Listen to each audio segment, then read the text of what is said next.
온전한 신앙인이란 무엇인가 보도록 하겠습니다. 우리 조두성 목사님 읽어주세요. 온전한 신앙인이란 무엇인가? 생각하고 말하고 행동하고 판단하는 모든 것이다. 사람의 말과 다른 하나님의 말만 믿고 사는 삶을 뜻한다. 이렇게 살면 무엇을 하든지 어디로 가든지 형통하게 된다. 여호수아서 1장 7절. 오직 강하고 극히 담대하여 나의 종 모세가 내게 명령한 그 율법을 다 지켜 행하고 우로나 저로나 치우치지 말라. 그리하면 어디로 가든지 형통하리니 이 율법책을 내 입에서 떠나지 말게 하며 주야로 그것을 묵상하여 그 안에 기록된 대로 다 지켜 행하라. 그리하면 내 길이 평탄하게 될 것이며 내가 형통하리라. 네, 우선 그것까지 보겠습니다.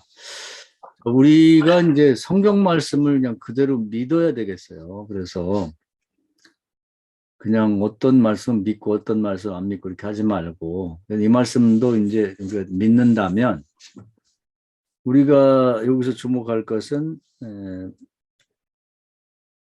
그 말씀을 다 지켜 행하라고 하는 말씀이에요. 8절의 그 중간에 보면 내 입에서 율법책을 내 입에서 떠나지 말게 하며 주와 것을 묵상하여 그 안에 기록된 대로 다 지켜 행하라. 그러니까 입술로 생각을 먼저 해야겠죠. 그다음 입술로 고백하고 그것을 실제로 다 지켜 행한다. 다라는 말에 우리가 주목해야 됩니다. 그리하면 내 길이 평탄하게 될 것이면 내가 형통하라. 뭐든지 다 형통하게 된다는 이 말씀 믿자는 겁니다. 그럼 다 지켜 행하지 않으면 어떻게 되느냐.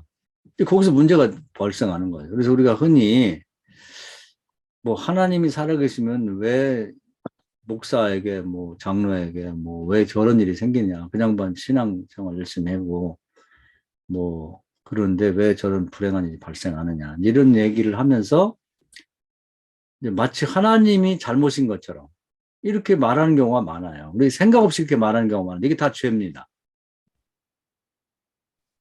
그러니까 누군가 뭔가 문제가 발생했다 그러면 그 원인이 있기 때문에 결과가 나타나는 거거든요. 원인 없는 결과는 없는 거예요. 자연법에서 하나님이 그런 일은 없는 거죠. 그래서 하나님이 살아계시면 왜 저 악한 자가 잘 되냐. 하나님이 살아계시면 저가 선한 사람이 왜 믿는 사람처럼 불행한 일이 닥치느냐 하는 얘기는 하나님이 불의한 분이고 하나님이 굉장히 어리석은 분이라고 말하는 거예요. 이건 굉장히 불경스러운 얘기고 십계명 헌법에도 보면 하나님의 이름을 망령되 일컫지 말라는 건데 대표적으로 하나님의 이름을 망령되 일컫던 죄거든요. 그건. 그래서 우리가 알지도 못하면서 함부로 그런 얘기를 하면 안 돼요. 누군가 우리 생각에 잘 믿는 것처럼 보이고 또 선한 것처럼 보이지만 하나님 나라에서 볼 때는 다르거든요. 그 사람이 뭔가 어떤 부분에서 다 지켜야 되는데 지키지 않는 부분이 생기면 거기서 문제가 발생하는 거죠. 아까도 얘기했습니다만은 다윗의 그 법계 옮기는 문제에서 그 하나님의 말씀에는 고아 자손이 어깨에 매라고 했는데 그 블레셋 사람들처럼 마차에다 우마차에다 싣고 왔다. 이거 안 된다 그 말이에요. 그러니까 거기서 문제가 생긴 거예요. 일이 중단되고 그다음에 사람이 죽었거든요. 그 하나님 잘못이냐고. 다윗의 잘못이죠. 근데 그걸 두고서 다윗같이 열심히 있는 사람은 왜 저런 일이 생길까? 다윗같이 잘 믿는 사람에게 하나님 살아계시다면 저런 일이 있을 수 없지. 그렇게 말하면 안 된다 이 말입니다. 그럴 만한 이유가 있잖아요. 그럼 그 문제를 어떻게 해야 되냐. 100번, 1000번을 시도해도 고아자손이 어깨에 매지 않으면 그것이 정상적으로 법계를 옮길 수가 없는 거예요. 다음에도 또 실패하고 다음에 또 사람이 죽어요. 이번 한 명 죽었지만 2명, 10명, 100명이 죽을지는 모르죠. 고쳐야 돼요. 바꿔야 된다고. 그 원인을 제대로 발견하고 잘못을 회개한 다음에 고아자손을 모아가지고 옮기니까 아무 문제 없이 잘 됐잖아요. 그러니까 누군가 우리 지금도 마찬가지입니다. 내가 볼 때 그 사람이 신앙생활 잘하는 사람 같고 선한 사람 같지만 뭔가 문제가 터졌다. 그럼 그 사람이 어딘가에 하나님 말씀에 어긋나는 부분이 있다는 겁니다. 고장난 부분이 있는 거죠.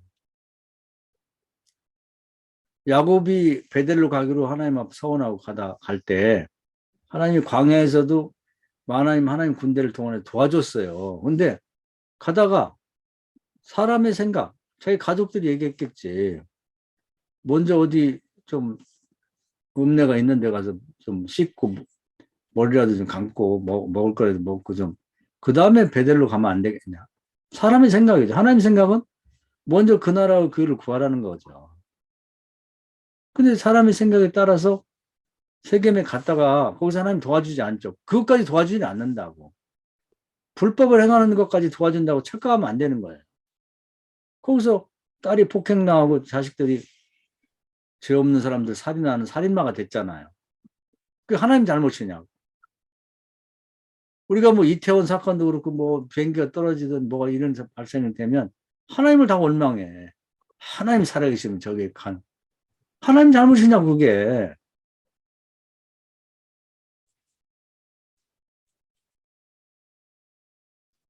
그 뭐 사정 이런 거 나오죠. 그 이제 바울이 체포돼 갖고 이제 가이사르에 재판받으러 갈 때 유라울라를 만났단 말이에요.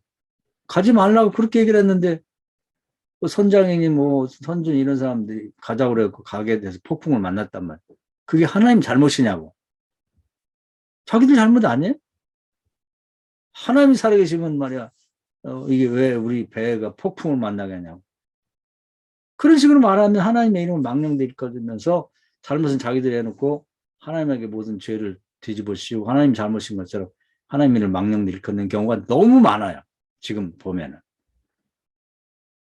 무슨 국가적인 무슨 사태가 생기든 뭐 비행기가 떨어지든 무슨 전쟁이 나고 그러면 하나님 살아계시면 말이에요.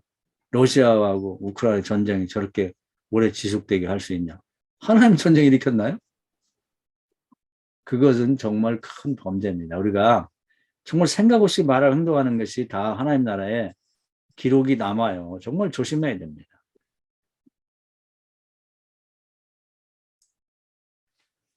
그래서 우리가 앞으로는 우리 교인들에게나 우리 자신에게나 우리 가족들에게나 인척들에게나 교단이나 뭔 문제가 발생했을 때 함부로 그 책임을 하나님께 돌리고 하나님이 살아계시면 이렇게 되겠지 이런 말 하면 안 됩니다. 그런 생각은 추워도 생각해도 안 되고 말해도 행동해도 안 되는 거예요.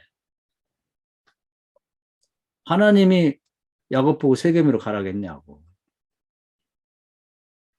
불법을 행해도 하나님이 세겜에 가서 그 하나님 뜻을 어기고 서원을 어기고 가 있는데도 하나님 도와줄 거다. 그런 일은 없어요. 왜 하나님이 도와줘야 되는데?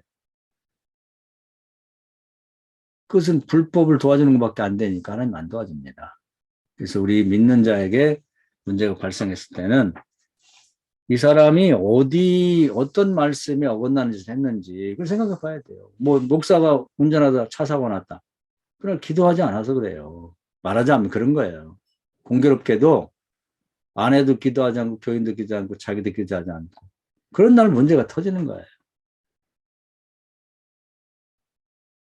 누구를 원망하냐고.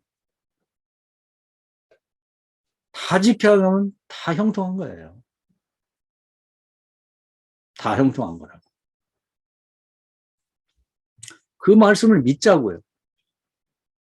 그래야 우리가 확신을 얻고 다 지켜 행하고 싶은 거고 다 지켜 행하지 않는 부분에서는 단번에 저주받아 죽을 수도 있지만 하나님 나라도 그 양형 규진이 있기 때문에 하나님이 정한 도를 넘을 때 그때 이제 문제가 터지는 거죠.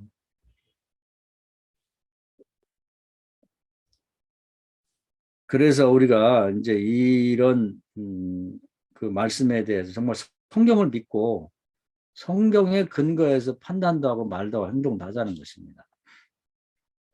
목사가 뭐 생각지 않게 일찍 죽었다든지 교인이 문제가 생겼다. 사업이 망했다. 그 하나님 계시면 왜 믿는 자가 하는 사업이 망하냐. 그 11조든지 하여튼 뭔지 모르지만 나눠줘야 되는데 안 했다든지 뭔가 세금을 안 냈다든지 뭔가 문제가 있는 거예요. 그걸 편들면 안 된다. 왜 이게 망했는지 그 원인을 찾아서 그걸 회개하고 바로 잡아야 되는 거지. 우리 그렇게 생각하는 것이 성경대로 생각하는 거예요. 자, 그 다음에 또 읽으세요. 믿는 자는.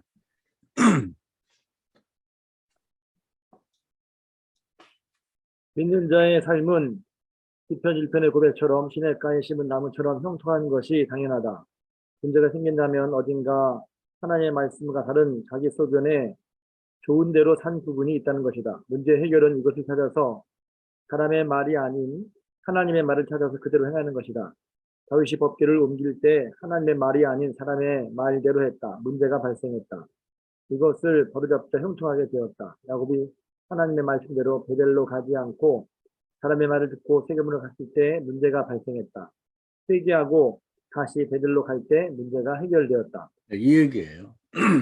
이걸 믿자고. 그래서 시편 1편대로 얘기하면 악인의 길을 쫓았거나 죄인의 길에 섰거나 오만한 자리에 앉은 거예요. 거기에 대한 처벌이 오늘 오냐 내일 오냐 또 내년에 오냐 문제일 뿐이지 반드시 있다는 거죠. 그래서 기본적으로는 자연법이 세상을 다스리는 하나님의 법입니다. 그래서 심은 대로 거두는 거죠. 악한 자들이 일시적으로 뭐 성공을 거두고 뭐 교회 안에서 그렇고 교회 밖에서 그렇고 그걸 부러워하면서 뭐 아우 뭐 대단하다. 대단하다 말 그 생각도 하지 말고 그렇게 말을 하지 마세요. 대단한 거 아니야. 그건 일시적인 착시의 현상이고 바람이 나는 겁니다. 권력, 지위, 명예 아무것도 아니에요. 뭐 요즘에 인기 끌려고 뭐 성경을 비난하고 뭐 그리스도를 폄하하고 그런 사람도 있는데 교회 안에도 있고 교회 밖에도 있고 그거 엄청난 죄입니다. 지옥의 밑바닥에 떨어질 죄예요. 유명한 학자가 됐든 뭐 유명 인사가 됐든 절대로 그런 사람들 편들거나 뭐 대단하다는 말을 붙이지 말라. 큰일 날 일이죠. 자, 그 다음에 또 읽어주세요. 예수께서 그래서 요한복음 14장 9절에서 나를 본 것은 하나님을 본 것과 같다고 했다. 예수께서 이르시되 빌립아 내가 이렇게 오래 너희와 함께 있으되 내가 나를 알지 못하느냐 나를 본 자는 아버지를 보았거늘 어찌하여 아버지를 보이라 하느냐. 요한복음 5장 8절에서 예수께서는 나는 내 것을 버리고 나보다 우월한 하나님의 생각, 말, 행동, 판단을 내 것으로 삼았다고 했다. 예수 때의 모든 생각과 말, 행동, 판단은 하나님의 것과 똑같다. 이렇게 되었을 때 이것을 온전한 신앙인이라고 한다. 고린도전서 11장 1절에서 내가 그리스도를 본받은 자가 된 것 같이 너희는 나를 본받은 자가 되라 했을 때 이 뜻이다. 예, 성도된 사람들이 거기까지 볼게요. 네, 요한복음 5장 8절에 5장과 8절 5장 8장 예. 했는데 예. 그래서 예수님을 닮아가야 되고 예수님의 온전함에 이르러야 되는데 온전하다는 게 뭐냐면 생각하고 말을 행동하는 모든 것이 하나님의 말씀, 성경에 보면 다 나와 있어요. 우리가 평생 살아가면서 필요한 정도의 말씀은 흩어져 있어서 그렇지 다 나와 있습니다. 그것이 하나님과 사람 사이에 이제 관계가 단절되면서 아주 어떤 때는 몇십 년, 어떤 때는 몇백 년, 어떤 때는 몇 년 만에 정말 하늘에서 이슬방울 하나 떨어지듯이 그렇게 그 하나님의 어떤 말씀을 받아낸 것들, 알아낸 계시들을 모아서 담아내다 보니까 이게 흩어져 있을 뿐이죠. 근데 다 필요한 게 있단 말이에요. 그 말씀 그대로 우리가 알아서 이제 이걸 한번 정리할 필요가 있다고 생각해요. 언제 저도 이걸 정리해내고 싶은데 정리해서 정말 살아가는 모든 상황에서 생각도 말도 행동도 다 하나님의 말씀에 근거해서 그대로 살아가면 그것이 말씀의 화신이 되고 예수님처럼 되는 거죠. 이것이 이제 말하자면 온전한 그리스도인이 되는 거죠. 조금도 하나님과 다른 점이 없는 거예요. 하나님이 곧 말씀이 곧 하나님이라 요한복음 1장에 1절에 그렇게 선언이 되어 있기 때문에 하나님 말씀과 부합된 그런 사람이라면 하나님과 똑같은 사람이 되는 거예요. 말씀이라는 차원에서. 바울은 그 예수 그리스도의 그런 점을 본받고 배우고 따라서 그대로 살려고 노력을 했고 그 다음에 다른 사람들에게, 자기가 전도한 사람들에게 내가 그리스도를 닮은 것처럼 여러분 나를 닮으십시오 했을 때 뭘 닮으라고 하냐면 삶의 모든 영역에서 예수님처럼 말과 생각과 행동이, 판단이 하나님과 일치된 삶을 살으라는 얘기죠. 그것이 온전한 그리스도인이라는 겁니다. 여기서 이제 어긋나는 부분에서 예수 잘 믿는 것처럼 보여도 어떤 그 결점이 발견될 때 거기서 고장이 나는 겁니다. 자동차 뭐 가끔 제가 그런 말씀드리는데 자동차 부품이 뭐 많은 거 3만 개가 들어간다고 하는데 그게 다 온전해야 돼요. 하나만 이상이 있어도 리콜해서 다시 고쳐서 내보내야 됩니다. AS를 받아야죠. 1년에 적어도 정기적으로 1년에 한 번은 모든 차량을 가서 검사를 맡으라고 그래요. 우리는 일생 동안 살아가면서 예수를 평생 믿고 모태신앙이라도 자기 신앙을 리콜하거나 이게 한번 전체적인 점검을 안 한다고. 점검표 자체가 없어요. 요즘엔 자동차 갖고 하면 그 컴퓨터로 딱 뭐 진단을 내리면 뭐가 어디서 문제가 있는지 딱 나온다고 하는데 우리는 그런 게 없는 거야. 그냥 칭찬하고 웃겨주고 뭐 그냥 잘했다고 격려하고 이것만 배웠고 이것만 하라는 거야. 교인들 비유 맞추고. 아니 고장난 차를 뭐 차 좋다고 뭐 외모만 보고 칭찬한다고 해서 그게 해결이 됩니까? 고쳐야지. 고쳐야 돼. 그래서 계시록에도 보면 에베소 교인들에게 에베소 교회가 대표적인 교회인데 어디서 첫사랑이 떨어진지를 되짚어가지고 거기서부터 고치라는 거예요. 그 얘기거든. 근데 우리는 어느 때부터인가 시작해서 우리는 회개를 말하지 않습니다. 회개하면 교인 싫어한다고.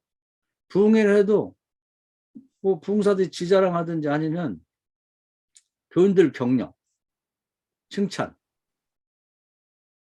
아주 부흥회라고 하는 것이 S 받는 거랑 똑같거든요. 뭘 잘못하고 있는지를 정확히 진단해 주고 그걸 고쳐서 이제 내보내야지. 그것이 리콜하는 거라고 생각하는데 부흥회를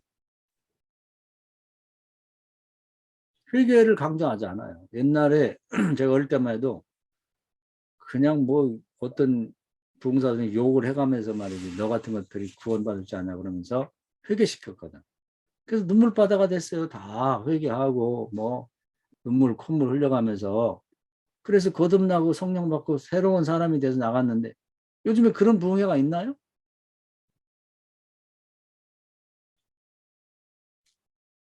그래서 말씀의 근거에서 정말 내가 뭔가 어디 고장난 부분이 있는지를 발견하게 하고 찾아내서 그걸 수리하고 회복하는 데부터 다시 시작해야 된다는 얘기입니다. 또 그 다음에 유인수 목사님 읽어주실까요? 성도된. 성도된 사람들이 온전한 신앙인이 되기 위해서는 하루 일과를 새벽에 일어나서 밤에 잠들 때까지 의도를 가지고 하나하나 하나님의 말대로 바꿔나가야 한다. 새벽 기도로 시작하고 밥 먹을 때, 대화할 때 등등 모두를 다 바꿔나가야 한다. 몰라서 못했다고 해서 용서되지 않는다. 부지런히 배워서 바꿔나가야 한다. 회개는 하나님의 말에 근거하여 자신의 생각, 말, 행동, 판단을 비교하면서 철저히 해야 한다. 철저히 해야 되는 거예요. 어딘가 이건 아니지 않은 데 있으면 그건 이제 그게 터집니다. 언젠가는. 그래서 자동차 부품이 온전해야지 그걸 그대로 갈거나 고치지 않고 가면 고속도로 올라갔을 때 죽습니다.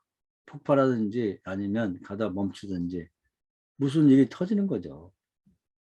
또 우리 몸도 마찬가지예요. 뭐 요즘 나이가 먹으면서 이제 여기저기 다들 고장이 나고 그러는데 몸이 머리부터 발끝까지 온전해야지 99%는 온전한데 아우 머릿속에 뭐가 생겼어. 그럼 전체로 따지면 0.01%밖에 안 되지만 그것 때문에 죽는 거예요. 그 모든 게 마찬가지입니다. 자동차도 다 좋은데 부품 하나가 문제다. 그럼 그건 타고 다니면 안 돼요.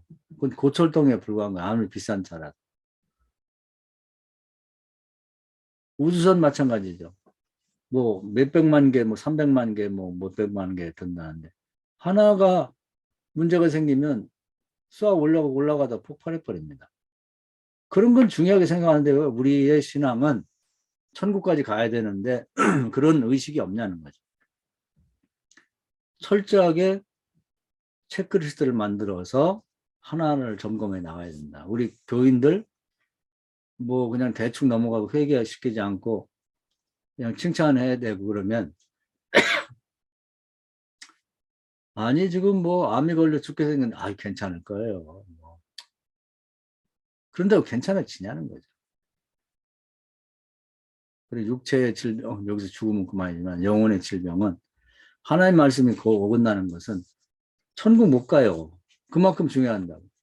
그러니까 인공위성을 우주로 쏘아 올리는 것만큼 지상에 있는 사람을 천국으로 쏘아 올리는 이것과 마찬가지인데 사실 더 정교하고 더 신중해야 되겠죠. 그래서 적당해서 되겠냐는 거예요.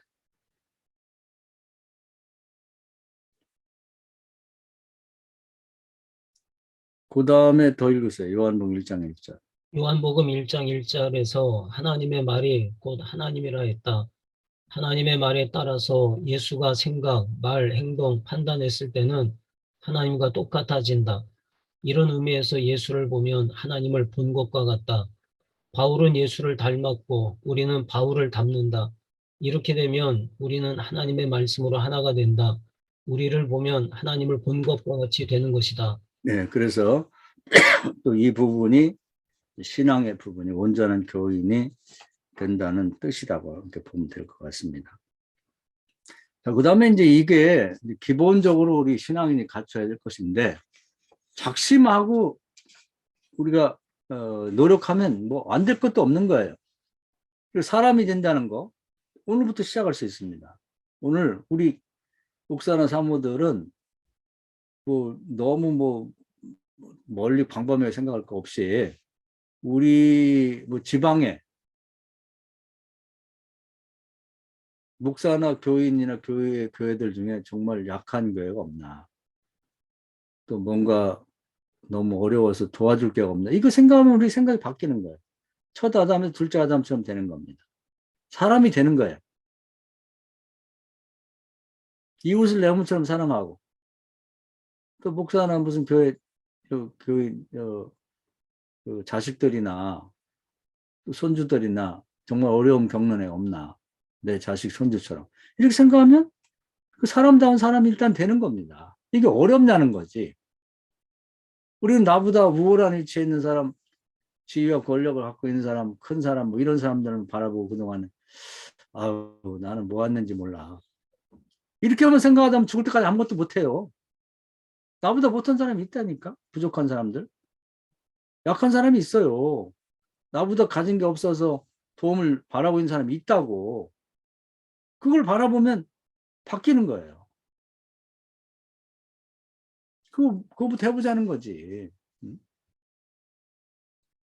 두 번째, 내 신앙생활 전반에 걸쳐서 다른 사람 볼 거 없습니다. 예수님만 바라보자. 다른 사람들 본받을 사람 별로 없어요. 그런 사람은 숨어 있어. 엘리야 때도 보니까 정말 진정한 신앙인 7천 명이 있긴 있었는데 다 숨어 있었고 어디 있는지 몰라. 지금도 진정한 신앙인들은 드러나지 않아요. 마이크 잡고 떠들지 않아. 어디 가서. TV에 안 나온다고. 그런 사람 찾으려도 못 찾으니까 찾으려고 하지 말고 예수님 바라보자고요. 그래서 성경 말씀에 체크리스트 만들고 우선 내가 딱 걸리는 부분이 뭐가 있나. 내가 뭐가 걸리지? 그부터 하나씩 찾아서 바꿔 나가자. 뒤집어 나가자고요. 그걸 할 수 있잖아요. 그걸 안 바꾸면 어떡하냐. 거기서 터진다니까. 거기서 부품이 이상 있는 차면 거기서 반드시 불이 나든지 문제가 터져요. 그 때문에 죽는다고. 인공위성 하늘로 쏘아 올라가다가 폭발했는데 우리도 하나님 나라까지 가는데 거기서 폭발해요. 그 때문에. 고쳐야지. 우리 자식들 잘 키워갖고 공부시켜놓고 뭐 머리 좋고 취직 잘 시켰죠. 폭발한다고. 어느 시점에 가서. 교인들 마찬가지예요. 그걸 온전하게 만드는데 우리가 정말 집중하자는 거죠. 그게 없이 뭐 사람 많다. 또 오합지졸들 그 노아 홍수 때 다 죽은 사람처럼 다 죽을 수가 있어요. 가나안 땅 들어갈 때 여호수아 갈렙 빼놓고 20살에서 50살 다 죽었잖아요. 그런 무리가 될 수 있다. 우리 교인들도, 우리 인척들도. 그 사람들은 다 죽었지만 못 들어갔는데 우리는 들어갈 거예요. 왜? 하나님 우리 교회를 특별히 사랑하고 우리 교인을 사랑하니까. 그런 착각하지 말자고요. 아니 다윗도 안 봐주고 믿음의 조상 야곱도 안 봐주는데 우리가 뭐라고 봐주냐고. 봐주면 안 되지 또. 그럼 다른 사람들은 어떻게 하더라고. 철저하게 믿자고요. 철저하게. 자, 그 다음에 우리 그 김성호 목사님 한 번 더 읽어주실까요? 그리스도의 장사한 분량입니다. 6번. 윤리 도덕적으로 사람다운 사람이 되어 신앙의 기초를 닦고 우리의 삶이 하나님 말에 근거하여 생각, 말, 행동, 판단하게 되었으면 온전한 그리스도인이 된 것이다. 여기서 한 발 더 나가야 하나님이 기뻐하는 사람이 된다. 하나님은 예수가 마태복음 3장에서 성령 세례 받을 때 이런 말씀을 하셨다. 마태복음 3장 16절 예수께서 세례를 받으시고 곧 물에서 올라오실 새 하늘이 열리고 하나님의 성령이 비둘기같이 내려 자기 위에 임하심을 보시더니 하늘로부터 소리가 있어 말씀하시되 이는 내 사랑하는 아들이요 내 기뻐하는 자라 하시니라. 예수를 믿고 예수를 영접하면 겉사람 속에 속사람이 접붙임 된다. 겉사람 어부 시몬 속에 속사람 유대인의 사도 베드로가 접붙임 되는 것이다. 요한복음 1장 12절 영접하는 자 곧 그 이름을 믿는 자들에게는 하나님의 자녀가 되는 권세를 주셨으니 이는 혈통으로나 육정으로나 사람의 뜻으로 나지 아니하고 오직 하나님께로부터 난 자들이니라. 네, 거기까지. 하나님의 형상이 있는 자가 거기까지 볼게요. 예. 그래서 우리가 이제 사람다운 사람이 되고 그 다음에 온전한 그리스도인이 된 다음에 그 기본적인 자격을 갖춘 거죠. 그런 다음에 할 일은 뭐냐면 그 다음 단계가 있는 거예요. 내가 그리스도의 은혜로 구원받은 사람이 된 다음에는 다른 사람을 구원하는데 하나님의 동역자가 되는 거죠. 그 왕 같은 제사장 역할을 해야 되는 것까지 가야 그리스도의 장성한 분량이 이르는 겁니다. 그냥 나 혼자 구원받고 나는 복받고 잘 살면 된다. 다른 사람이 나하고 뭔 관계가 있냐. 이렇게 생각하면 안 되는 거죠. 그래서 이제 하나님이 정말 기뻐하는 사람이 되려면 예수님이 성령 받고 거듭나고 그 다음에 이제 하나님의 아들로서 맏아들로서 다른 사람을 구원하는 소위 공생애를 살은 공적 삶을 우리가 따라 살아야 되는 데까지 가야 그래야 이제 그리스도의 장성한 분량에 이르렀다고 할 수 있는 것이죠. 자, 그래서 그 과정을 보면 우선 우리가 아까도 언급했습니다만 예수를 믿게 되면 예수 믿기 전에는 그냥 어부 시몬을 얘기하면 어부 시몬밖에 없었죠. 근데 예수를 영접하면서 속사람이기도 하고 영의 사람이라고 하는 이제 사도 베드로가 접붙임 됐죠. 그래서 뭐 접붙임이라고도 하고 뭐 그것을 뭐 영접했다고도 하고 뭐 회복됐다고 하는데 여하튼 우리가 일반적으로 생각하는 그것이 가능하게 된 것입니다. 그런 다음에 이제 하나님의 형상이 있어야 즉 속사람 영의 사람이 있어야 우리가 하나님의 자녀가 됩니다. 하나님 아버지라고 부를 수 있는 거지 겉사람만 있어갖고 하나님 자녀가 아니에요. 그것은 저주받은 첫 아담의 그 어떤 유전에 의해서 태어난 그 욕망이 가득한 그런 사람일 뿐이죠. 노아 시대에 생각하고 말하고 행동하고 계획하는 거 어쩜 이렇게 악하냐. 그런 인간인 거예요. 그래서 그런 인간은 정령 죽을 사람이고 죽어서 지옥 갈 사람이지 그것이 하나님의 자녀라고 할 수는 없다.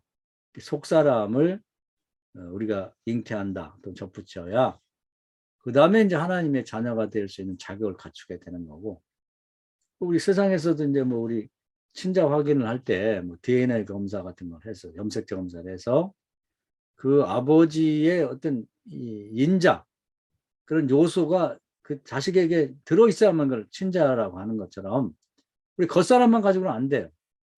그 속사람을 확인했을 때 하나님 형상이 과연 그에게 있느냐, 있으면 하나님 자녀가 되는 거죠. 그래서 이런 과정을 겪어가지고 이해할 필요가 있다는 겁니다. 자, 그 다음에 또 읽으세요.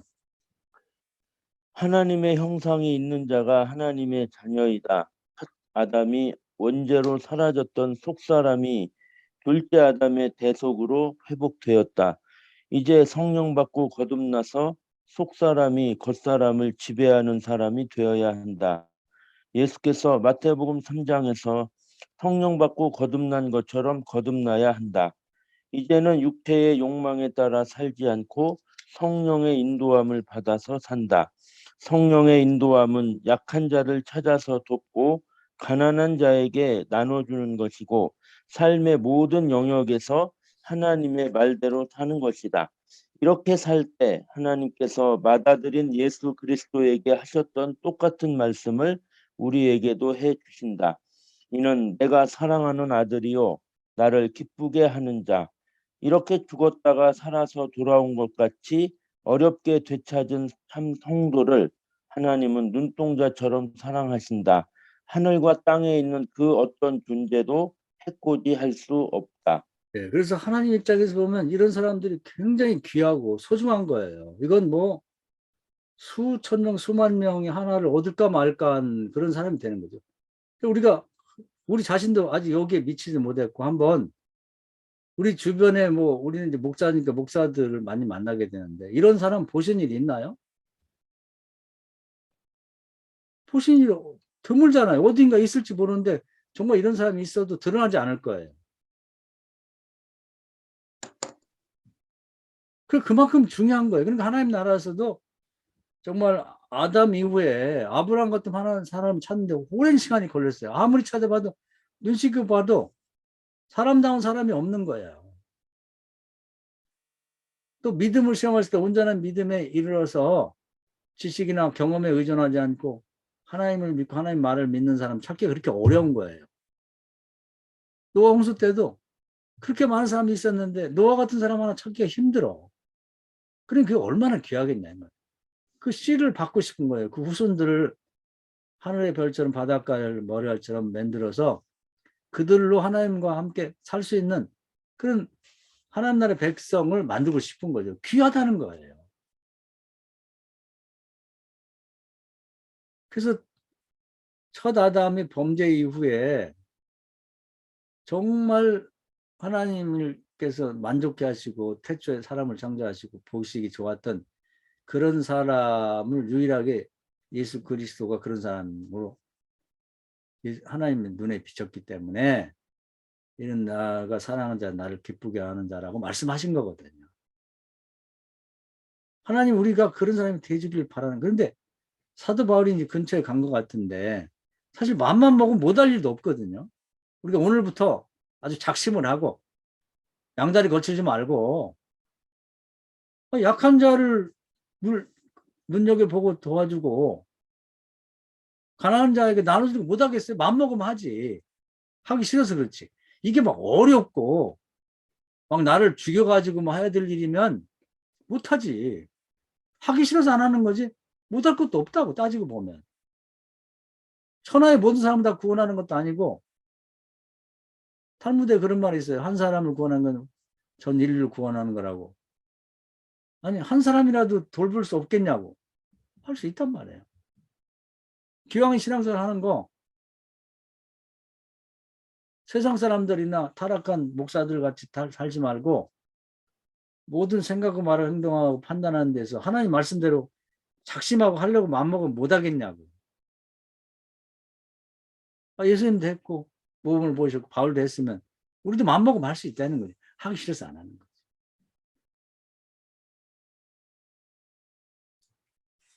그리고 정말 우리 속사람을 하나님 살려주셨으니까 성령 받고 성령은 돈 주고 받는 것도 아니에요. 돈 주고 받으려고 하다가 사마리 사람 이런 사람들이 아주 큰 혼란이 있습니다.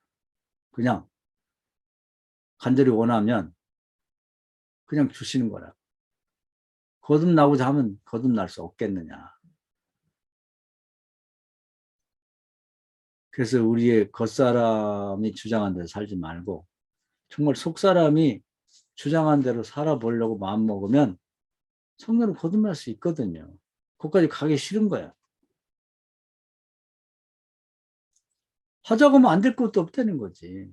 초대교회 사장님 2장에 보면 사도뿐 아니라 일반인까지 포함해서 120명이 한꺼번에 성령으로 거듭난 일이 있는데 왜 우리는 그것을 하려고 하지 않는가? 왜 우리 교회는 그걸 안 하려고 하는가? 그러면 생각할 필요가 있는 거예요. 귀찮아서?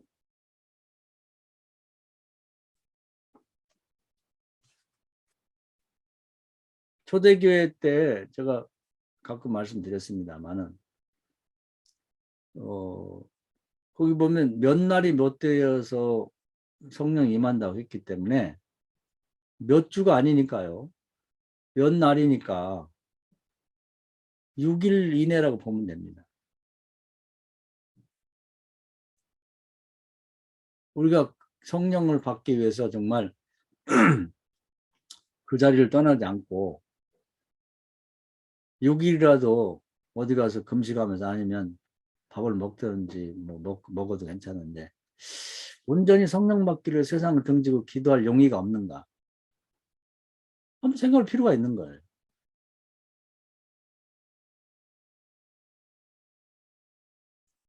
지금 그런 걸 시도하는 목사가 있나요? 교회가 어렵다고 그러는데 힘들다고 하는데 그럼 어떻게 이걸 풀려고 그러지?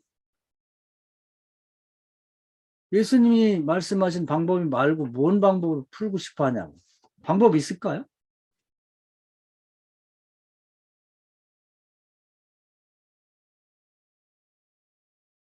성경으로 돌아가자 그러는데 초대교회는 뭘 어떻게 돌아가자는 거예요? 어디로?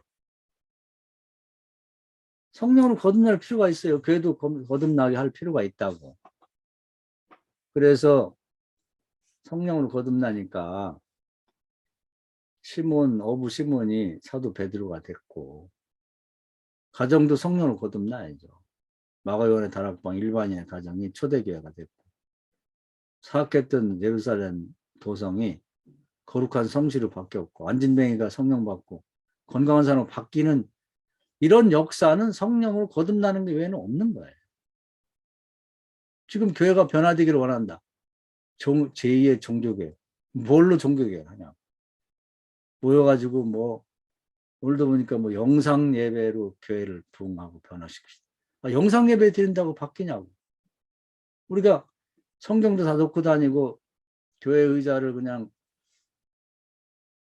영화관 의자로 바꾸고 모든 걸 다 영상으로 하고 그런다고 해서 교회가 달라졌나요? 그건 달라지지 않았죠.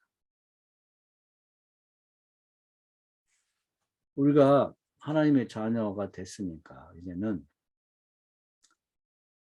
이 예수님께서 거듭난 것처럼 우리가 또 사도들이 그걸 믿고 기도해서 성령으로 거듭난 것 같은 그러한 경험을 추체험하지 않고는 다른 방법은 없다. 다른 방법이 한번 가만히 생각해 보자고요. 이건 제가 생각하고 있는 바이기도 하고 목사님들이 생각하고 있는 바일 텐데 이렇게 나약해지고 다 교회가 연약해진 이런 상황에서 그걸 어떤 방법으로 지금 해결할 거예요. 어떻게 이 문제를 풀어나갈 거냐.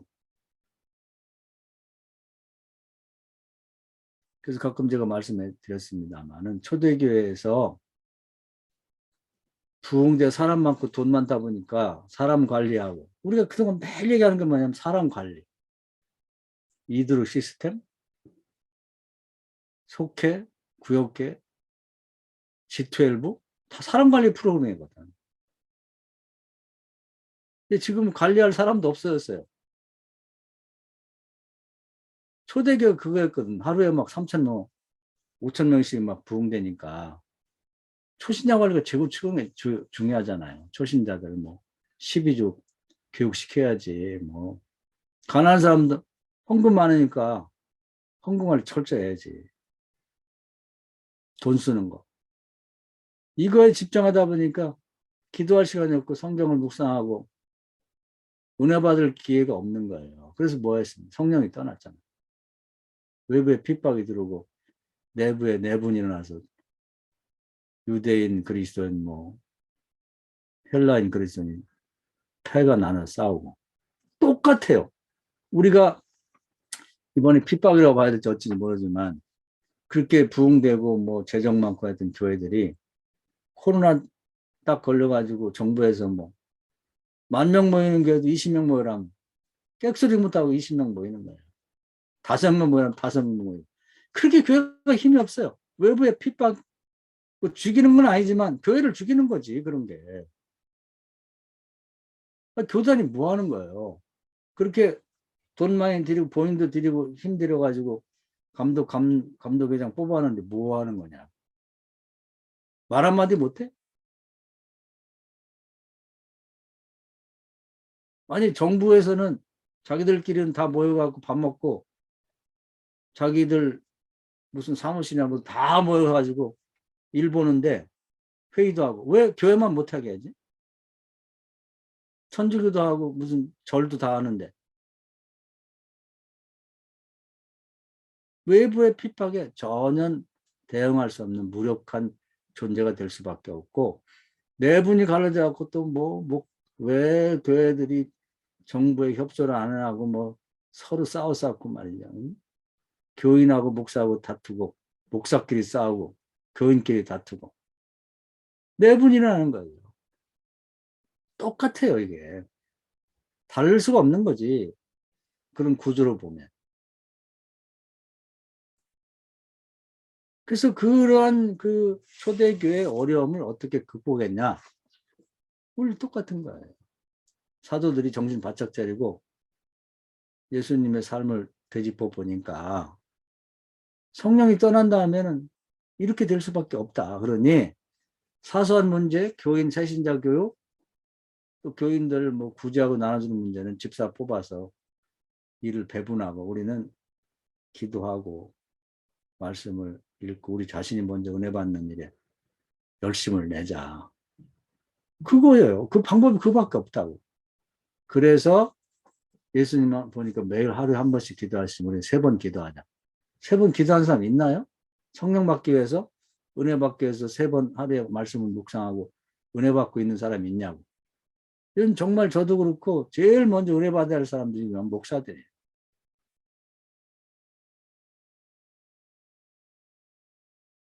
그래서 이제 지축이 흔들리는 것 같은 성령의 재충만이 임하면서 초대교회가 빛의 속수로 확산되어 나가게 된 거죠. 지금 우리는 이 방법을 생각지도 안 해요.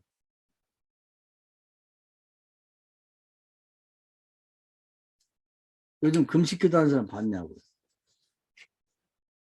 작정하고 세상을 등지고 기도원에 가고 정말 다시 성령 받기를 원해서 기도하는 사람들을 봤냐. 그런 말을 하는 사람, 생각하는 사람, 실제 행동에 옮기는 사람. 요즘 기도하러 갈 데도 없어요. 기도원이 다 없어요. 방법이 다른 곳에 있지 않다는 거죠. 근데 영상 예배를 막 기가 막히게 뭐 MBC나 KBS 정도의 수준에서 고화질로 막 4K로 보낸다고 해서 부흥 되겠냐. 그건 아니죠.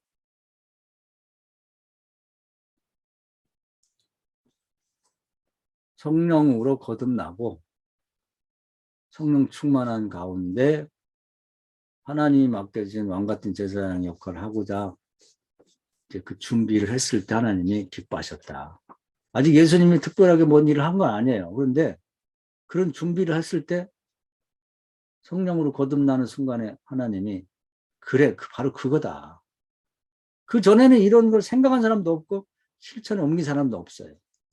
이런 내가 사랑하는 자가 나를 기쁘게 하는 자다. 이것처럼 하나님을 기분 좋게 하는 일이 없고 우리 사람으로 태어나서 하나님으로부터 이런 칭찬을 받는 것보다 더 귀한 게 어디 있어요. 특히 주의 종된 사람들은 말할 것도 없죠. 하나님 항상 아유, 내가 사람을 왜 지었을까 한탄하시고. 너희들은 어떻게 생각하고 말하고 행동하고 계획하는 그렇게 악하냐? 이렇게 생각하셨던 하나님. 그건 창세기 6장에 나와 있잖아요. 근데 처음이야, 처음. 하나님이 진의를 파악하고 성령으로 거듭난 사람이 딱 되고 나니까 그거야 바로 네가 나를 기쁘게 하는구나. 내가 너를 사랑한다. 이거거든요. 지금 우리를 보고 하나님이 우리 교회를 보고 네가 나를 기쁘게 하는구나. 너희 교회가 나를 기쁘게 한다.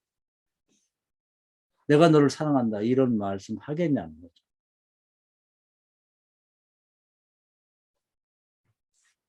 우리가 가야 될 길이 이제 여기에요. 여기까지 가줘야 된다. 그래야 이제 그리스도의 장성한 분량 이런 거고. 그 다음에는 이제 여기서부터는 이제 마지막 얘기입니다. 여기 우리가 이제 7번에 가야 되는데요. 우리 김지숙 목사님 읽어주실까요? 하나님의 동역자 고린도전서 3장 9절 우리는 하나님의 동역자들이요 너희는 하나님의 밭이요 하나님의 집이니라. 우리가 구원받은 사람이 되면 우리는 하나님 나라의 백성이다. 하나님 나라는 남의 나라가 아니라 내 나라 우리 나라이다. 하나님이 우리의 아버지가 되었으니 하나님의 집이 나의 집이고 우리 집이다. 하나님의 집의 모든 것을 예수 그리스도와 함께 상속받는다. 이런 자격이 있기 때문에 우리가 당당하게 하나님 나라에 구하고 찾고 두드릴 수 있게 된다. 우리는 하나님 나라를 건설해가는 일에 동참해야 한다. 이 일이 남의 일이 아니라 우리의 일이 된다. 하나님은 하나님 나라를 하나님 혼자 건설하기보다 하나님 나라에 거주할 성도들과 함께 만들어 나가기를 원하신다. 선지자들에게 먼저 알게 하고 세상 사람들에게 선포하게 하고 동역을 자원하는 자들과 함께 일해 나가기를 원하신다. 성도된 우리는 하나님 나라 건설의 현재 진행 현황을 파악하고 감사하고 응원하고 참여해야 한다. 또한 자신의 현재 살고 있는 시 공간에서 하나님 나라 건설의 책임자가 되어서 활동해야 한다. 이렇게 할 때 복의 근원이 된다. 네, 거기까지요. 그래서 이제는 이 부분이 정말 이제 신앙의 마지막 부분이 중요하다고 생각해요. 하나님 나라를 건설해 가는데 남의 일이 아니고 그랬다더라가 아니라 우리나라예요. 하나님 나라가. 또 하나님의 집이 우리 집입니다. 그래서 내 일처럼 생각하는 거예요. 내 일이죠. 그러니까 하나님과 상의하고 등록하는 자가 되기를 바라는 거예요. 하나님은 혼자 일하지 않습니다. 누군가에게 미리 미래의 일을 계획을 가르쳐주고 그 선지자가 돼 먼저 선자 알지자가 되면 그 사람 통해 세상에 알게 선포하고 그 다음에 동역자를 뽑아가지고 같이 이 하나님 나라를 만들어 가는 거예요. 하나님만 존재하는 게 아니라 하나님 백성과 함께 같이 살 것이니까 같이 만들어 가는 거죠. 그래서 우리가 이 점을 정확히 이해하고 하나님 나라 건설자를 자주 얘기하는 이유가 저도 그렇게 살고 싶고 하나님이 지금 이제 역사를 보면 구약에는 뭐 출애굽을 예고하시고 모세와 함께 출애굽을 실천하셨고 또 이제 출 바벨론 나중에 페르시아가 됐는데 그것도 이제 예레미야를 통해서 예언하시고 에스라라든지 느헤미야 같은 사람과 함께 이제 이 일을 이제 추진하셨죠. 그런데 동참자를 세워서 같이 하시는 것처럼 지금은 사도행전 1장 8절에 성령이 임하신 능력받고 예루살렘 유대 사마리아 땅끝까지 그렇게 이제 복음을 전하고자 하는 게 예고하셨고 그 예언 미래 역사 예고에 따라서 지금이 진행되고 있다면 그걸 항상 생각해야 돼요. 저는 늘 생각하고 우리 목사님들 생각하겠지만 현재는 하나님의 나라 건설의 현장이 이 동양으로 와 있는데 지금 한국이라고 보는 겁니다. 그 얘기는 수도 없이 얘기를 했죠. 중국도 있고 일본도 있고 한국도 있는데 한중일 중에 과거에는 제국들이 이제 무기를 통해서 이제 제국을 건설하고 이제 뭐 복음을 함께 전하고 그래서 뭐 많은 문제가 있었는데 지금 하드웨어가 아니라 소프트웨어 시대이기 때문에 하나님 문화를 통해서 전 세계에 한국의 영향력을 발휘하게 만들고 그 소프트웨어적인 방식으로 제국이라는 말은 잘 어울리지 않고 강국을 만든 거죠. 지금 공식적으로 세계 6대 강국이라고 다른 나라에서 평가를 했잖아요. 오늘 얘기를 들어보니까 이제 뭐 방산 수출, 무기 수출도 이제 4대 강국에 들었다고 그래요. 네 번째나. 있을 수 없는 일이 일어나고 있는 거죠. 우리 인구 5천만밖에 안 되는데 이게 하나님이 아니고는 가능하냐 이 말이죠. 경제적으로 전 세계 가장 많은 나라 FTA를 맺었고 또 한류가 전 세계를 아주 뭐 전방위적으로 강타하고 있잖아요. 문화적인 강국이 됐고 이제는 정치적인 강국이 되고 있다. 그래서 한국을 뭐 G7 안에 뭐 참여시켜야 된다는 게 뭐 이구동성하는 말이고 한국이 정치적 영향력을 발휘하고 있는 거죠. 그 다음에는 전 세계 사람들이 한국 사람들의 얘기를 집중해서 듣게 만들고 그 다음에 이제 기독교인들이 하는 말을 복음을 듣게 하려고 준비하고 계시다 이렇게 보는 거죠. 그래서 하나님께 감사하고 이렇게 일하시는 거예요. 이런 걸 느끼자는 거예요. 느끼면서 하나님 정말 감사합니다. 저희들 이렇게 써주셔서. 저희는 뭘 할까요? 기도하고 응원하고 찬양하고 할 수 있으면 헌금하고 동참하고. 그러니까 사무엘하 5장에 보면은 다윗과 하나님이 이제 블레셋과 전쟁한 얘기 나와요. 근데 하나님이 이 전쟁은 내가 하는 거다. 넌 내 뒤에 내가 하는 걸 바라보라. 지금 하나님이 하고 계신데 하나님 나라를 건설을. 우린 뒤에서 바라보면 응원하는 거죠. 하나님 앞서가시면서 일하는 걸 보면서 다윗이 찬양해요. 그 일을 우리가 해야 되는 거예요. 우리가 할 수 있는 일은 많지는 않아요. 하나님도 아시지만 하나님이 하고 계신 걸 좀 느끼면서 바라보면서 하나님이 참 대단한 일을 하고 계시면 하나님 멋있다. 지금 한국을 통해서 이렇게 전 세계 한류를 일으키고 하는 거 보면 기가 막혀요. 지금 방산에 대해서 뭐 저보다도 다 알고 계시겠지만 과거에는 미국이 우리를 도와주질 않았어요. 뭐 비행기 만들 때도 A사 뭐 레이더 이런 거 뭐 준다고 기술 5가지 준다고 안 해줬거든. 근데 안 해줄 수 없는 상황이 돼버린 거예요. 왜냐하면 중국이 그 저가의 무기들을 다 만들어 팔아먹는데 막을 길이 없는 거예요. 근데 한국이 그 중간에 껴들었는데 중국보다는 조금 더 우월해야만 중국이 파는 그런 나라들을 이제 못 팔아먹게 하고 한국이 그 이제 중간 밑에 것들은 한국이 팔기를 바라는 거죠. 기왕이면 우리나라가 파는 게 좋지. 우방이. 아주 비싼 것은 미국이 다 팔고 미국이 거의 40% 이상을 다 무기를 만들어 팔고 있거든요. 근데 그 밑에 60%는 여러 나라들이 나눠 먹는다고. 프랑스가 제일 많이 팔고 그다음에 중국인데 러시아하고 그 밑에는 이제 중국이 아주 보기 싫은 거예요. 그러니까 지금은 미국의 그 고급 기술들을 한국에 다 밀어줄 수밖에 없는 상황이 된 거예요. 중국을 견제하려면. 그 하나님이 우리나라를 이렇게 인도에 가는 걸 보면 다른 나라에 안 도와줄 수 없는 상황을 만들어가고 그렇게 도와주게 만든다. 요즘에 방산도 그렇더라고요. 내가 엊그저께 보니까. 지금 폴란드에 뭐 수출한다고 하고 금방 갖다 줬다고. 다른 나라 미국 이런 데는 그걸 못해. 왜 그렇게 되냐면 우리나라 로봇가 전 세계에서 가장 많이 사용되는 산업 로봇가. 그 사람 몇 명만 들어가고 나머지는 24시간 로봇가 그냥 계속해서 이 탱크 무슨 저 포구 막 만들어내는 거예요. 그런 체제가 한국에 만들어져 있는 거예요. 그러니까 다른 나라에서 몇 년 걸릴까 우리는 몇 달이면 찍어내버립니다. 하루에 한 대씩만 탁탁탁 나온다. 이런 모든 일을 포함해서 하나님이 한국을 쓰시려고 지금 역사하는 그런 것들을 가만히 이렇게 이제 앞서 나가시며 일하신 하나님을 지켜보면 전율이 날 정도로 야 기가 막히다. 하나님 이렇게 일하시는구나. 그걸 좀 알아보자는 거예요.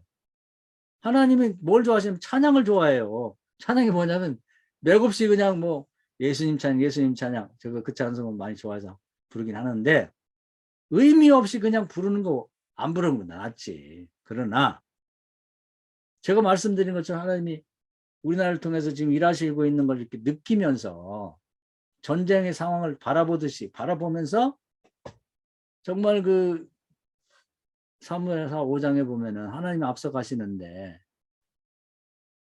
다윗의 군대가 적들을 창으로 찔리기 전에 지가 넘어가 버려요. 하나님의 군대가 눈에 보이지 않지만 앞서가면 적들을 물리치는 거예요. 그걸 볼 수 있어야 된다는 거예요. 지금 우리나라를 통해 역사하시는 게 하나님 그렇게 하고 계시다고. 그래서 저는 다윗이 앞서가면 전쟁한 하나님 바라볼 때 느끼는 그 희열이나 감격 같은 걸 늘 느껴요. 그래서 뉴스를 보더라도 이제 그런 관점에서 봅니다. 야, 방산 이렇게 하시는구나. 우리나라가 6.25 때 진짜 탱크 하나가 없어가지고 6탄으로 말해요. 그 뚜껑 열고 거기다가 휘발유병에다가 심지 박아가지고 그걸 집어넣고 그렇게 된 우리나라가 지금 이게 말이 되냔 말이에요. 누가 하는 거 하나님 하시잖아요. 지금은 중국하고 한번 붙어보자 이래요. 중국이 뭐 그 군인이 별로 없어요. 인구는 많아도. 무기도 다 겉만 번지르하지 내용은 없더라고. 그러니까 중국하고 한번 중국이 우리를 얕보고 있는데 한번 붙으면 중국 충분히 한번 해볼 만하다는 거. 일본은 게임이 안 되고 지금. 그 정도로 하나님이 모든 면에서 전방위적으로 한국을 세워나가신 이유는 그 다음에 하나님이 우리를 통해서 복음을 전하고자 하는 그런 계획이 있기 때문에 그런 거죠. 그러니까 하나님 나라에 건설해 나가는 것을 좀 우리가 이해를 하고 그것을 이제 지켜보면서 찬양도 하고 그 동역자가 되자는 거죠. 그래서 우리는 하나님 나라가 우리 나라예요. 이제 하나님 아버지 집이 우리 집이고 하나님 일이 내 일이라고 그런 의식을 갖자는 겁니다.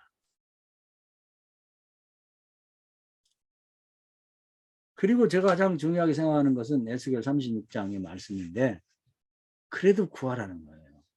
그냥 지켜만 보지 말고 그래서 이런 사실들을 지켜보면서 기도의 동참자가 되라는 것이죠. 그래서 중국에 대해서 또 기도를 합니다. 저는. 나는 그 존 낙스 목사가 그 정말 100만 대군보다 더 그 기도가 두렵다고 한 뭐 메리 여왕이 하는 잉글랜드 여왕의 말을 늘 생각합니다. 낙스 나도 목사인데 그냥 뭐 안에 기도가 그런 거예요. 하나님 나라에 자기가 이론이라고 하는 확신을 갖고 기도하는 거죠. 중국에 대한 기도는 저는 이렇게 합니다. 중국이 이제 굉장히 불의해요. 뭐 여러 가지 이제 뭐 불의한 점이 많은데 저는 과거에 아수르나 바벨론, 페르시아에게 징벌했던 수준에서 벌을 내리십시오. 그래서 다른 나라를 식민지하고 있으니까 다 독립시켜 두도록 55개 소수민족들을 자유를 주고 그들이 독립을 원하면 다 독립시켜 두도록 하나님께서 조치를 해주십시오. 공평한 하나님께서 대제국을 다루셨던 것처럼. 뭐 그 후에 로마도 그렇죠. 로마도 죄를 많이 졌는데 구약의 이제 계시록 저기 예언서를 보면 제국을 다스릴 때 어떤 때는 그들이 몽둥이를 사용한 다음에 그들의 죄는 따로 다루세요. 지금도 제국들을 그렇게 쓰긴 하지만 그들의 자체가 지은 죄는 반드시 벌을 하시는데 저는 로마 제국도 보면은 지금은 그 로마라는 이름이 이태리의 도시 하나로 아주 축소되어 있거든요. 페르시아, 이란이라는 나라로 축소되어 있어요. 아주 가난하고 보잘것없는 나라 됐죠. 영국도 그 큰 위세를 자랑하더니 지금은 4개 나라가 원래 합쳐진 거 아니에요? 지금 다 독립하고 있습니다. 미국도 잘못하면 52개 나라로 다 갈라질 수가 있는 거예요. 중국도 덩치만 커졌다고 저렇게 불의한 짓을 하면 하나님이 손대면 반드시 손을 댈 거라고 생각해요. 그래서 저는 기도를 합니다. 그들이 미워서가 아니라 지금도 저렇게 다른 나라를 침략해가지고 다 죽이고 식민지하고 있는 불의한 짓이고 교회에 십자가를 떼고 자기 얼굴을 거기다 다르라고 하는 건 잘못된 일이니까 대제국들에게 내리셨던 그 정도의 수준에서 벌을 내려주십시오. 날마다 기도해요. 날마다. 우리 생각에는 아이고 뭐 너 하나 기도한다고 뭐 아니 나 하나 기도하는 게 중요한 게 누군가 많이 기도하고 있을 거예요. 우리나라에 대해서 그렇습니다. 앞으로 하나님이 우리나라를 쓰실 텐데 저는 우리나라의 불의한 자들을 모든 분야에서 색출해서 그 에스겔서 9장에 보면은 하나님이 그 심판의 천사들을 지상에 내려보내요. 사륙의 기계를 손에 쥐어가지고 치를 해서 치를 할 수 있는 사람. 그래서 다 이 벌목을 하듯이 못된 자들을 표시를 해가지고 그들을 아낌없이 늙은이, 그러니까 성전 앞자리에서부터 오래 늙은 사람부터 또 아기 된 여자도 아껴보지 말고 싹 제거를 하라고 그런 명령을 내렸거든요. 그래서 하나님께서 우리나라를 앞으로 쓰시려면 이 악의 세력, 불의한 자, 하나님의 대적하는 세력들을 뽑아내서 제거를 해야 됩니다. 그래서 하늘에서 심판 천사를 보내시고 지상에 돕는 자들과 같이 활약해서 이 나라에서 악의 세력을 제거해 주십시오. 그래서 또 하나 제가 전례로 드는 것은 그 과거에 그 사렙이라고 하는 그 아수르의 왕이 그 랍세 같은 자들을 앞세워가지고 이스라엘을 침공해갖고 하나님 모욕하면서 했던 짓이 있어요. 그때 하나님이 하룻밤 사이 18만 5천 명의 적들을 송장을 만들어 버렸습니다. 그리고 그가 어처구니 없어 돌아가고 자기네 그 신전에서 그 기도할 때 그 아들들이 살해를 해버렸거든요. 결국 그것 때문에 나라가 이제 망하게 됩니다. 그런 것처럼 그때에 비하면 우리나라 인구가 훨씬 더 많으니까 18만 5천 명 갖고는 안 되고 185만 명 정도는 악의 세력을 제거해 주십시오. 매일 기도하고 있어요. 제가 이런 기도하는지는 사람들이 모르겠지. 그래서 저는 그런 기도할 수 있는 자격과 권리가 있다고 생각해요. 왜냐하면 나도 존 낙스 목사 같은 목사고 그러면서 뭐라고 제가 늘 생각하냐면 그래도 누군가 구해야 된다는 거예요. 하나님이 계획이 있다 할지라도 에스겔 36장의 말씀처럼 그래도 누군가 구해야 된다. 그 다른 사람은 구하는지 안 구하는지 모르지만 저는 저 단 한 사람이라도 이런 문제를 그냥 넘어가서는 안 되고 하나님의 계획이 다 있겠지만 구해야 된다. 구하는 사람이 되겠다는 거예요. 그래서 이 동북아가 평안해지려면 중국이 해체돼야 됩니다. 러시아는 이제 100년 뒤로 후퇴할 거예요. 이번 전쟁으로. 일본이 불의한 일을 그렇게 많이 하고 회개를 안 하기 때문에 일본은 끝없이 추락해서 아주 보잘것없는 나라로 전락하고 말 거예요. 한 번도 잘못을 사과하지 않거든. 우리한테도 그렇고 이 동북아시아에 얼마나 많은 민족들에게 상처를 줬는데 잘못을 사과를 안 해요. 그렇기 때문에 저들도 과거에 그런 자들이 그 대적을 꿈꿨었는데 하나님한테 징계를 받았던 그만큼 기회를 많이 주고 또 경제를 부흥시켜주고 발전시켜주고 회개하고 정말 그 선회를 입힌 나라들에게 보상할 수 있는 기회를 줬는데 전혀 안 한단 말이에요. 그렇기 때문에 과거의 제국들에게 제국을 꿈꾸던 자들에게 내렸던 징계와 징벌이 그 수준에서 하나님 나라는 공평하시니까 벌이 내릴 거라고 생각합니다. 그래서 그래도 구해야 되기 때문에 누군가 한 사람이라도 그런 기도를 하고 있어요. 그래서 하나님 나라를 건설해 가는 데 있어서 그런 방향에서도 이제 동역자가 되고 싶다. 그리고 이제 우리 교회와 또 우리 스트라인 목사님들과 함께 기회가 되는 대로 이 하나님이 건설해 가고 싶어하는 그런 이제 그 하나님 나라 건설, 즉 선교에 동참을 하려고 노력하고 교인들을 헌금시키고 저도 하고 우리 목사님들도 그런 일 있으면 같이를 그동안 했던 것처럼 그렇게 해나가야 된다는 거죠. 하나님의 동역자. 그래서 이 점이 이제 결국은 하나님 나라의 백성이 되고 이제 주의 종이 된 자들로서 할 수 있는 특권이자 의무입니다. 이게 왕 같은 제사장입니다. 그래서 자존감을 갖고 우리가 나 안의 기도가 별가겠냐? 아니죠. 그렇게 생각하면 안 되지.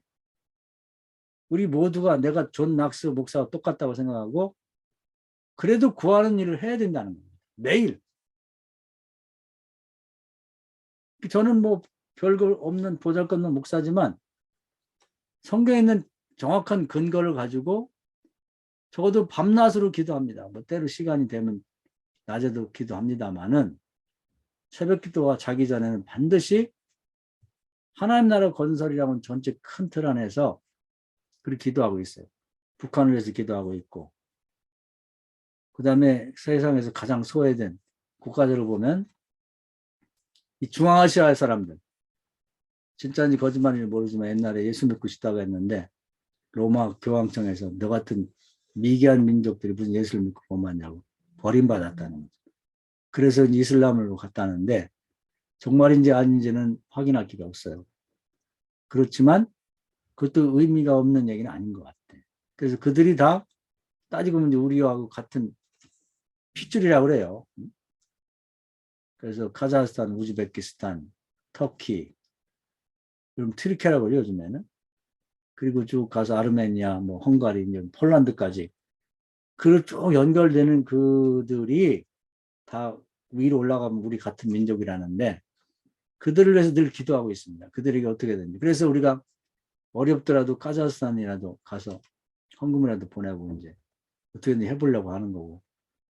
복음이 서진하고 있으니까 중국에 끊임없이 관심을 갖고 이제 기도도 하고 그걸 하고 있는 게 그냥 아무 의식도 없이 남이 하니까 하는 게 아니라 이런 하나님 나라 건설사라고 하는 정확한 근거에서 하는 것입니다.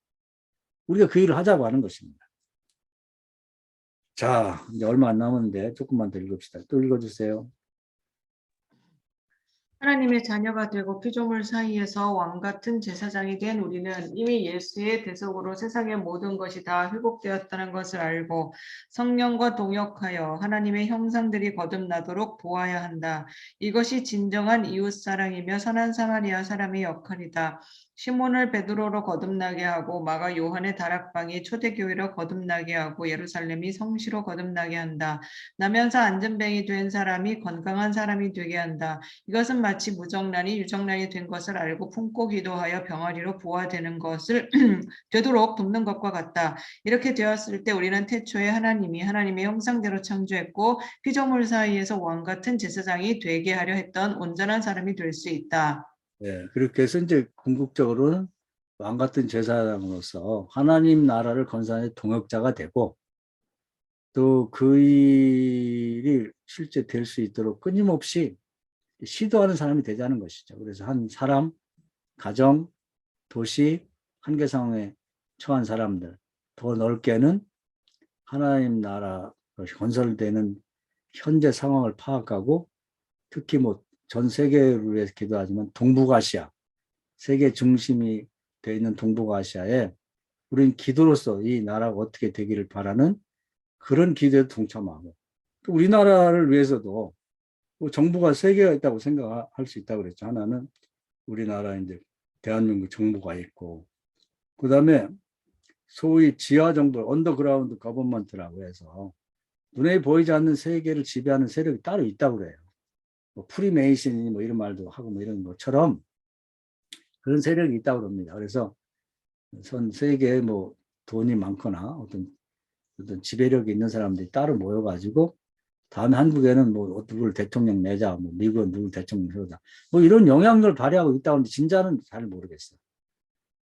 근데 저는 그거보다 우리는 스피리추얼 거버먼트라고 눈에 보이지 않지만 영적인 정부가 있다고 믿는 것입니다. 거기에서 결정이 나는 거예요. 그거 그 미가야 선지자 때 우리가 봤잖아요. 하나님 나라 회의가 있으면서 거기 이 아합을 어떻게 처리할 건가. 거기에 하나님 나라 백성 하나가 의견을 내죠.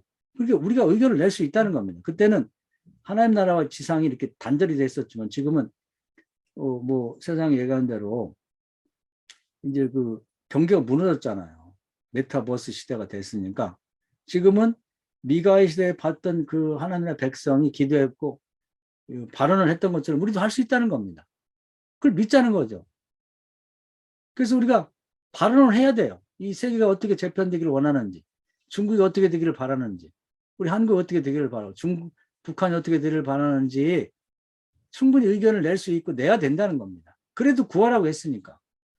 그 죄가 아니죠. 우리는 모두가 내가 미가의 시대에 그 하늘에서 발언했던 사람과 똑같고 나도 국민이니까 자격 있잖아요. 지금도 우리나라 정부에 대해서 청와대에 무슨 발언할 수가 있고 국민청원도 낼 수가 있거든요. 그걸 하자는 거죠. 존 낙스 목사가 아우 대단한 사람이고 주의 큰 점 그런 생각 하지 말고 그 사람은 우리하고 다를 게 뭐가 있어요. 그래도 구하라는 말씀에 입각해서 구한 사람이고 우리는 나는 아니하고 뒤로 빠진 사람은 그 차이뿐이 없다는 거죠. 적극적으로 하나님 말씀에 근거하고 전례에 근거해서 우리 민족과 나라를 위해서 통일을 위해서 이 동북아시아의 평화를 위해서 하나님이 어떤 계획을 갖고 계신지를 정확히 이해를 하고 끊임없이 기도하면서 바라보자. 어떻게 일하시는지. 뉴스를 보자는 거예요. 하나님이 어떻게 우리나라를 다스리고 이끌어 가시는지 북한을 다루는지 중국을 다루는지를 한번 봐가자는 거죠.